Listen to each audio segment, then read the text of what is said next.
Bonjour, nous sommes le vendredi 12 février 2016 et je ne sais pas si vous est arrivé d'avoir écrit des livres et puis d'avoir eu la chance qu'on les publie parce que c'est au départ, si vous n'êtes pas connu, c'est vraiment une loterie. Il faut que quelqu'un vraiment prenne votre manuscrit, aille le déposer sur le bureau d'un éditeur avec un petit mot en disant c'est essentiel, il faut absolument publier ça et il faut que la personne qui écrit le petit mot soit connue de l'éditeur en question pour que ça se passe. Après, ça devient plus simple parce qu'on vous connaît, voilà, on vous publie même des vieux manuscrits à vous en vous disant c'est génial, pourquoi vous ne me l'avez pas envoyé avant? Et vous dites mais je vous l'ai envoyé avant. Ah bon, oui, oui, je vous l'ai envoyé il y a 10 ans. Ah bon, ben, je vais être distrait ce jour-là. Oui, ben, vous étiez distrait ce jour-là. Enfin voilà, bon, mais ça finit par arriver. Une fois que vous êtes connu, les éditeurs, on vous publie. Et c'est une chance. Les gens peuvent vous lire, ils peuvent réagir vis-à-vis de ce que vous avez écrit. Vous le voyez, ils peuvent faire des commentaires. C'est un dialogue qui s'installe et ça devient autour d'un livre. Pour autant que le livre intéresse le public, ça devient une sorte de cerveau collectif. Ça devient quelque chose dont on parle. Ça devient un objet de discussion.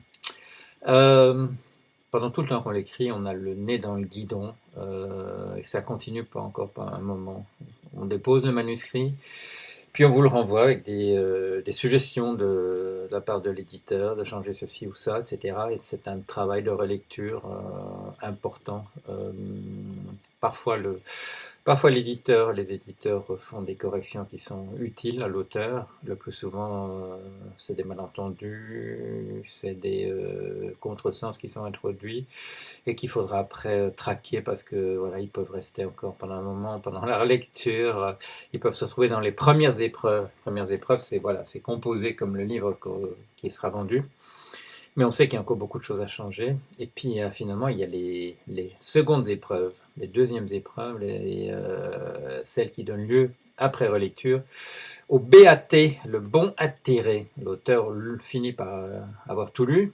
Il regarde la nouvelle couverture aussi, la couverture, et il donne bon attiré. Il dit voilà BAT et c'est parti, ça part pour l'imprimeur. Alors pour le dernier qui s'en va éteindre la lumière, j'en suis au milieu de la lecture des secondes épreuves. Et avec un peu de chance, avant la fin de la journée, je pourrai envoyer le bon à tirer. Je vous montrerai déjà d'ailleurs la couverture, la quatrième de couverture. La couverture, vous l'avez déjà vue, la quatrième de couverture, le petit texte qui se trouve derrière pour essayer de vendre le livre. Et pendant tout le temps que vous avez le nez dans le guidon, cet objet est quelque chose d'insaisissable. On ne sait plus on ne sait plus où on en est. Il arrive parfois qu'on remette dans un chapitre des choses qu'on a déjà dites. Il faut aller vérifier ça. C'est un, c'est quelque chose de très désorganisé. Et puis finalement, ça finit par émerger. Pendant tout ce temps-là, vous ne voyez pas votre texte, vous ne le voyez pas. Mais quand arrivent les deuxièmes épreuves, à ce moment-là, vous avez un texte qui est pratiquement parfait déjà. Il ne faut plus que le relire pour découvrir des petites erreurs qui se glissent encore ici et là. Je suis en train de le faire. Et il y aura peut-être une liste de, je sais pas, de 4 ou 5 petites choses ici et là qu'il faudra modifier. Mais l'auteur a la possibilité, sur les secondes épreuves, de lire le livre comme si c'était le livre de quelqu'un d'autre. Et c'est pas évident, bien entendu, parce qu'on connaît déjà bien le sujet. Ça fait un moment qu'on le lit, mais on peut le lire d'une traite en se disant quel effet ça va faire sur le public. Et ce livre-là, euh, le dernier qui s'en va éteint la lumière, que l'éditeur a sous-titré Essai sur l'extinction de l'humanité. Moi, j'aurais peut-être mis le genre humain, mais enfin, c'est la même chose. Je sais pas, j'ai pas la moindre idée comment ça va être reçu. Bon, le Keynes, là, je savais. Là, c'est une attaque frontale. Euh, Lire tout, penser tout à l'économie avec Keynes, ça c'est une attaque frontale contre la science économique. Je propose vraiment autre chose à la place. Je savais que ça allait être l'omerta, qu'on n'en parlerait pas parce que c'est trop dangereux pour un trop grand nombre de personnes qu'on en parle. Alors on en parle un petit peu, un petit peu. Je crois qu'on finira par en parler parce que je crois que c'est un bon livre aussi qui remet pas mal de choses en place sur notre compréhension de l'économie. Mais celui-ci, voilà, le dernier, celui qui va paraître le mois prochain, je ne sais pas du tout comment ça va être reçu. J'ai écrit un truc, et je l'explique, ça peut être lu de deux manières.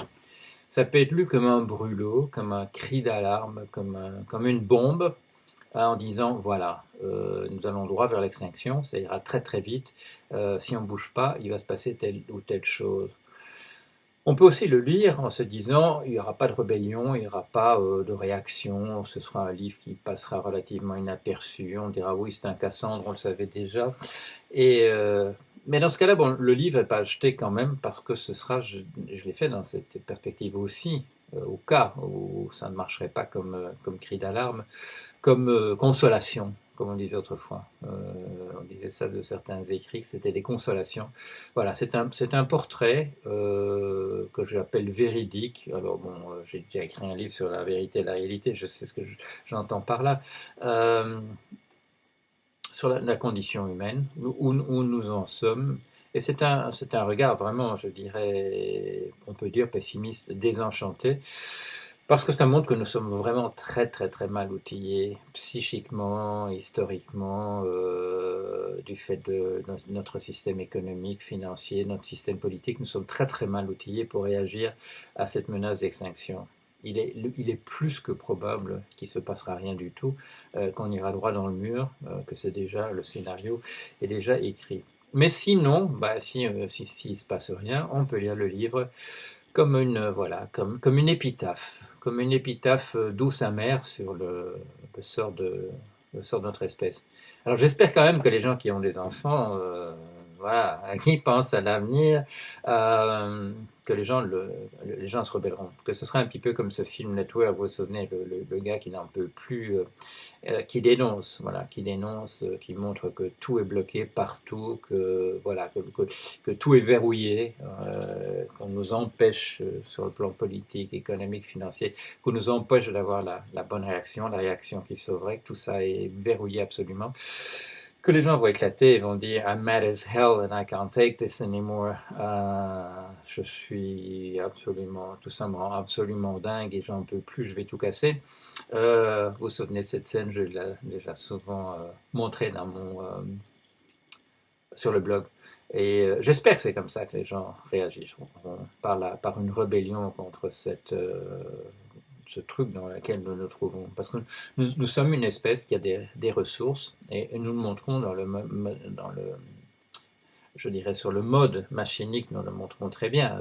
On a quand même inventé l'ordinateur, on a quand même inventé le logiciel et les robots, c'est quand même une prouesse. Nous sommes parvenus à prolonger une vie qui n'a qu'un nombre de battements de cœur limité, nous sommes quand même arrivés à la prolonger, à rendre notre séjour sur Terre beaucoup plus confortable qu'avant. Nous pourrions faire la même chose sur le plan politique, économique et financier si ce système n'était pas complètement verrouillé pour faire quoi J'essaie de le montrer pour nous mettre sous la domination d'objets, pour faire que des objets nous dominent. Et demain, ce seront des machines, c'est déjà en train de se faire, mais avant, c'était, voilà, c'est faire qu'un tas d'or détermine notre comportement, que nous soyons les esclaves d'un tas d'or, et si nous n'avons pas ce tas d'or, que nous soyons éperdus dans une course à constituer un tas d'or. Si nous l'avons, il faut le maintenir.